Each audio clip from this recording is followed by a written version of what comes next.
Good morning, Year 7, and welcome to your new history inquiry for this half term at the start of 2021.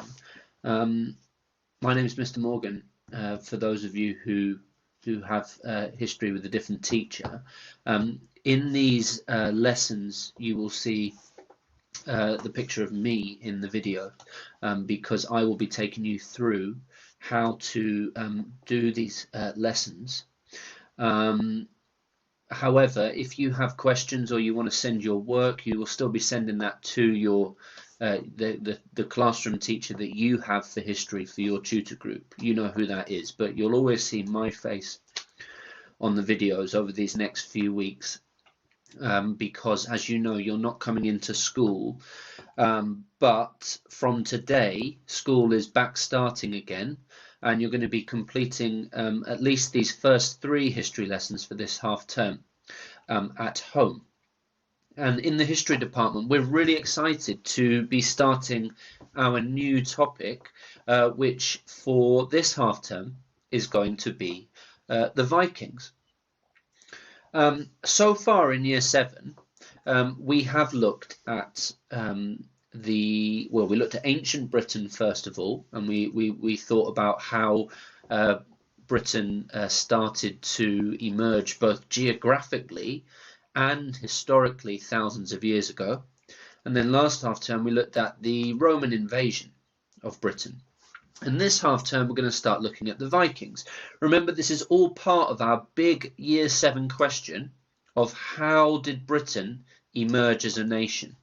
Okay, that's our overarching question for the whole of Year 7. For this half term, we're looking at the Vikings, and our question for this half term is this: did the Vikings only bring rapine and slaughter? Notice that rapine and slaughter are in speech marks there. Did the Vikings only bring rapine and slaughter? Now that question for this half term may seem slightly confusing to you at this moment in time. Don't worry, it will all become clear later on during this lesson, but also in later lessons. And our title for today, okay, is How Did the Vikings Take Control of England? Now, let's start off by looking at this map here that you can see on slide number 1. This is a map of Europe, and we can see a key at the bottom left-hand corner. Here's the key here. Okay. Oh, don't want to move that. Here's the key here. Okay, and it's color coordinated. So this dark red here is the earliest Scandinavian settlement.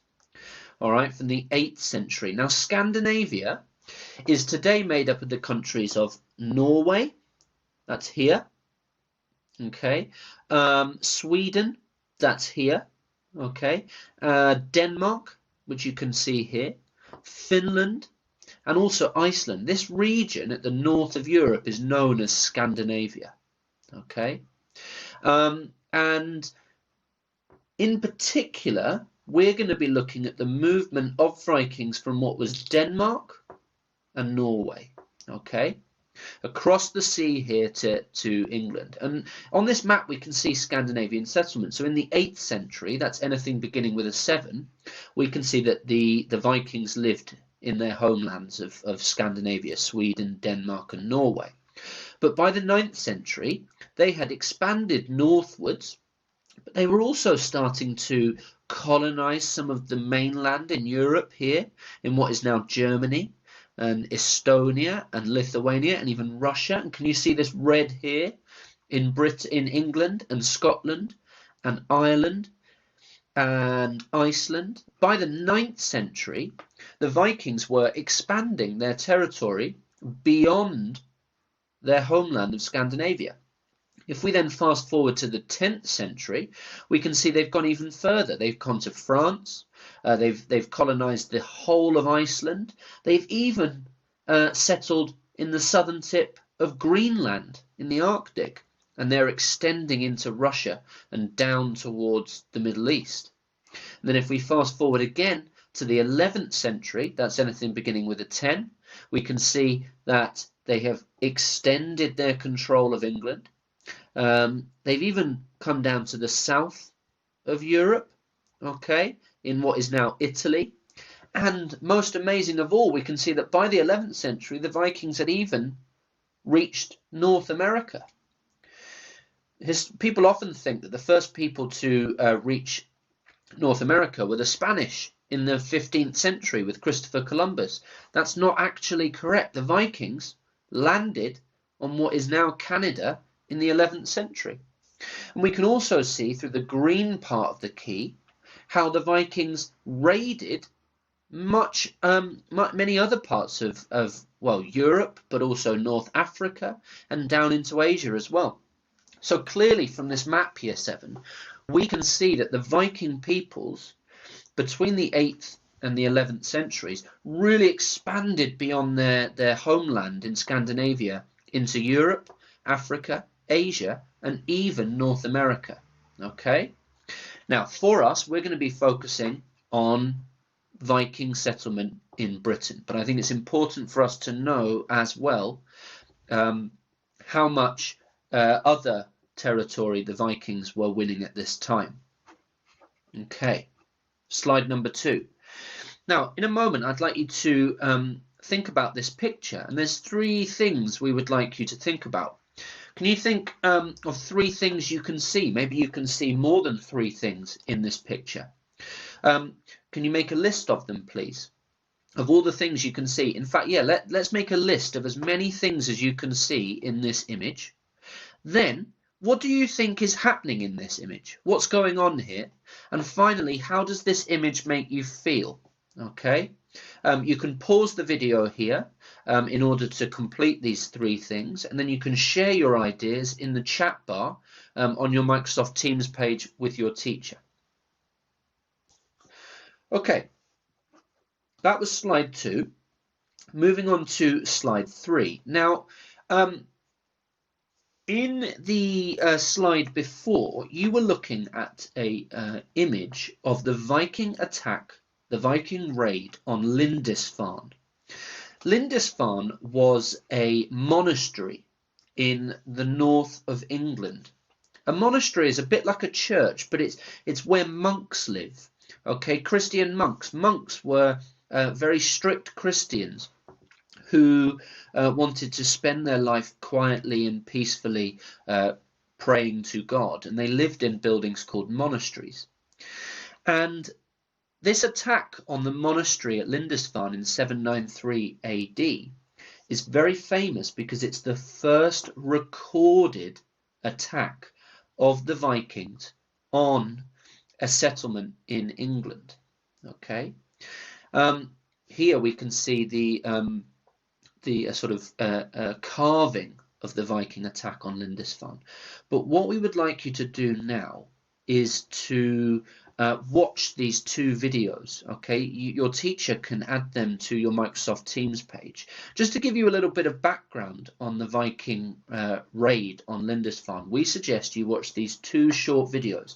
This will take you about 10 minutes, maybe a little between 10 and 15 minutes to watch these 2 videos. Once you've done that, you'll hopefully have more information so that you can then move on to slide 4 and you know what's going on. So please pause this video guide now, download the PowerPoint, or find the video links on Teams and watch those videos now.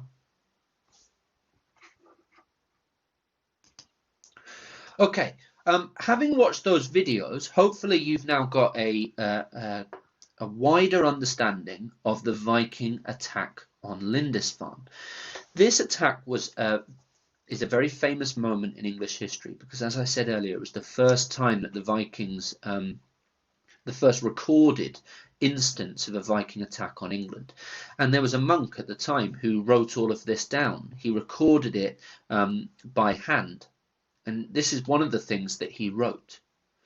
Terrible portents appeared over Northumbria and miserably frightened the inhabitants. These were exceptional flashes of lightning, and fiery dragons were seen flying in the air.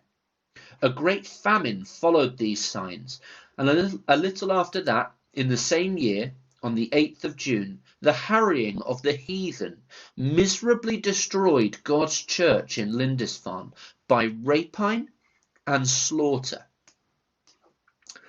Now we can move on to slide 5. Our title for today is How Did the Vikings Take Control of England? Let's read through this passage from the Anglo-Saxon Chronicle, written in 793, the same year as the attack on Lindisfarne, one more time. And as I read through it this time, I'm going to explain to you what it means. Terrible portents. Portents are signs, okay? So terrible signs appeared over Northumbria. Northumbria is a region in the north of England. Lindisfarne is in Northumbria, okay? Terrible portents, terrible signs appeared over Northumbria and miserably frightened the inhabitants.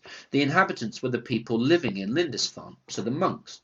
Terrible signs appeared over Northumbria and miserably frightened the inhabitants. These were exceptional, amazing flashes of lightning, and fiery dragons were seen flying in the air. A great famine followed these signs. Famine. Do you know what a famine is? A famine is a period of no food, okay? A drought is a period of no water. A famine is a period of no food. Now, obviously, this is a very bad thing because people starve. A great famine followed these signs. And a little after that, in the same year, 793 AD, on the 8th of June, the harrying of the heathen miserably destroyed God's church in Lindisfarne by rapine and slaughter. Harrying means attacking of the heathen. The heathen here are the Vikings. Heathen was a Christian word for people who were not Christian, people who did not follow the Christian religion. So the heathen were looked down upon by Christian monks as kind of devils, pagan devils who worshipped spirits. The Christians thought these Vikings were heathen, non-Christians, and that they miserably destroyed God's church, that's the monastery in Lindisfarne, by rapine and slaughter. You may remember that rapine and slaughter were in our title earlier on. Rapine means theft, stealing, and slaughter means killing. Okay? So in this passage here, we get this impression of the Vikings being like beasts from hell arriving in England and causing complete chaos, famine. They stole the valuable treasures of the monastery. They killed the monks, as you saw in the videos earlier, and then they fled back to Scandinavia, because that's a very important point, year 7. At the beginning, when the Vikings started coming to England, they didn't stay straight away. They would raid. Okay, they would raid the coast, they would steal, they would kill, and then they would take their treasures back to Scandinavia. It was only later on, in the 9th and 10th centuries, that the Vikings started to settle in England. In 793, we're still in the 8th century. So they came and then they went back. They came and they went back. Okay, now obviously we would think that possibly there weren't fiery dragons flying in the air, but the monks who were in Lindisfarne at that time were so frightened of these terrifying Vikings that they compared them to flashes of lightning and to fiery dragons. You can see a picture of Lindisfarne monastery here. You can actually visit it today, the ruins in the north of England. It's right up here on the coast in the north of England. Okay. It's on a little island just off the coast. And this takes us to your main activity for this first lesson. Here you have a passage about the Vikings coming to England. We would like you to read this passage carefully and to try and put the correct word in the correct gap. You can see the words here on the next slide. Okay, one of the words you need to use twice. There are 11 words here and there are 12 gaps. So one of these words needs to be used twice. Okay, you can download this slide, slide 7 from Microsoft Teams, and then you can either print it out and edit it, or you can edit it on PowerPoint, and then you can send that to your teacher to show your teacher your answers by the end of this first lesson. Later on, at the end of the lesson, your teacher will your teacher will upload the answers, and you can check how many you got right. This is the main activity for this lesson. See if you can get 12 out of 12. Finally, okay, we'll come back to our big inquiry question. In this lesson today, we're seeing how the Vikings arrived in England. We're going to be challenging this idea put across in this passage from 793 that the Vikings brought only rapine and slaughter. We're gonna wonder whether the Vikings brought only rapine and slaughter. Did they only steal and kill, or did they in fact bring other things to England? Was their impact more than just complete violence? Okay, now what we've learned in this lesson would perhaps suggest that they certainly did steal and kill from England. In later lessons, we'll try and expand our horizons of the Vikings to try and work out whether they had any more of a positive impact. That is the video guide for the first lesson for this new Vikings inquiry. Good luck with the first lesson. Keep your eyes peeled for the next video presentations, which will be delivered by me, Mr. Morgan, over the next couple of days. Okay, but remember, just communicate with your classroom teacher via Microsoft Teams. Ask questions in the chat bar if you get stuck, or email your teacher and we'll be very happy to help you. We hope you enjoy this new inquiry on the Vikings. Good luck with it. Well done, guys. See you later. Bye-bye.